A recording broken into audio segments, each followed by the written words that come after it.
Hello everyone, welcome back to Business Communication Class 2. In our previous video, we have discussed about the syllabus of Business Communication according to Rani Chennamma University. Now we will discuss meaning and definition of communication. The meaning of communication is derived from the Latin word communes, which means common. Thus, communication means sharing of ideas in common. Sharing of ideas in common. And communication is a sum of all the things one person does when he wants to create understanding in the mind of another. So these are the definition of communication. Actually, human beings start communicating right from birth. Even stoppage of breath is also communicates a death. For communication, speech is not necessary condition. Even a dumb person also communicate very perfectly and easily. In a broader sense, communication is found with animals and here watching, walking, sitting, face, laughter, crying, everything like blinking eyes, blinking communicates specific intention and desire. It is very basic. Sorry.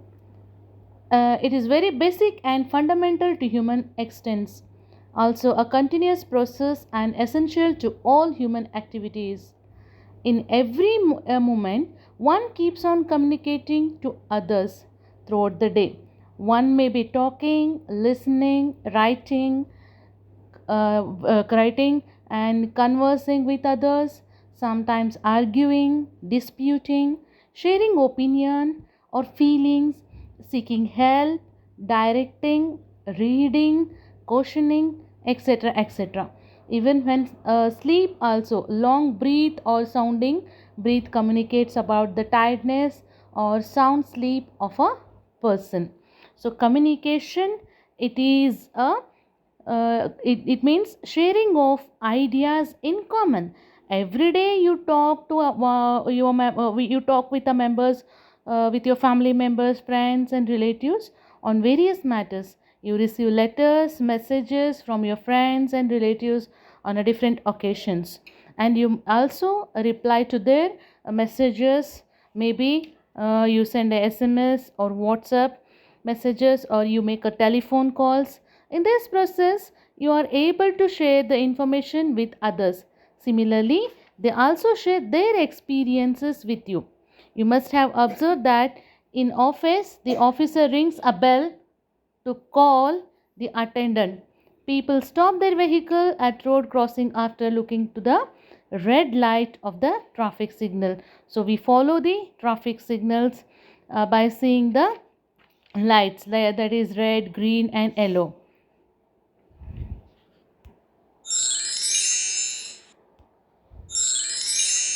Now we will discuss what are the features of communication. It involves at least two persons. Of course, for communication we need two persons. It involves two persons, a sender and a receiver. The sender is called a communicator and the receiver is called a communicatee.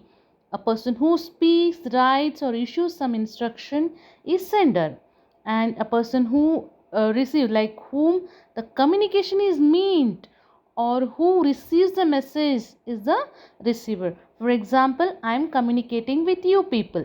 So I am your communicator and message you are receiving means you are communicatee. So it's a two-way. Always it involves at least it is a minimum two persons. A message is must. Of course, a message is a subject matter of a communication. Without matter, without subject, if you communicate, if you talk with anybody else, it doesn't. It is not a communication. So communication, which is content of speech or letter or order or instruction. If there is no message, there is no communication. Next is it occurs in process manner. Of course, In such a process, every component and element must be systematically taught and arranged. While talking with the people, for example, while talking with others, we talk systematically. In process, we talk. First, what we need to tell, that we tell. For example, first we say good morning or good afternoon, we wish, and then we start our communication. We don't start our communication first, and last we don't tell them good morning, good afternoon, right? So like that it is. And next is, it occurs, it may be written, oral, or gestural. So it, in any way, it may be written, it may be oral, or it may be gestural. So communication may be in any form, and it may be in a movement of lips, or the wink of an eye, or the wave of hands, any way it may be. So next one is, it is a two-way person, we already discussed again, but here it involves both informing and understanding. Communication is not complete unless the receiver has understood the message properly, and his response is known to the sender. So for example, while you can take example of ads, TV channel ads, when they show us ads, when we understand, it is two-way process. It is two-way process. Sorry, it is not two-way persons here, by mistakenly it is wrong written. It is two-way process. So both side, receiver as well as sender, what he is sending, he must know, he must be very clear, and the receiver, what he receives is, he should understand first properly, then communication will complete. Next is, it is more intentional than unintentional. Of course, the sender of the message passes on the receiver with the intention of creating understanding, so that the receiver responds in the desired manner. So intentional than unintentional. So unintentionally what we talk, that is not called as a means business communication. So business communicate, that is also communication, but that is not business communication. So business communication means what?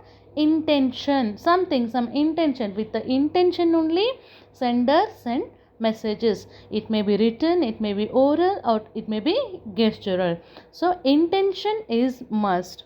And the next one is, it is formal as well as informal. So formal communication, like it follows the channels provided in the organizational structure. For example, manager, the deputy finance manager, like that. Manager, deputy commission manager, a finance manager, and then to the accounts officer, and so on. Informal communication flows in informal channel, means like anything. So formally, for example, if you take an example, the school or the college or the office, if you take here, lower to upper level, upper to lower level, like that. Formal and informal communication means.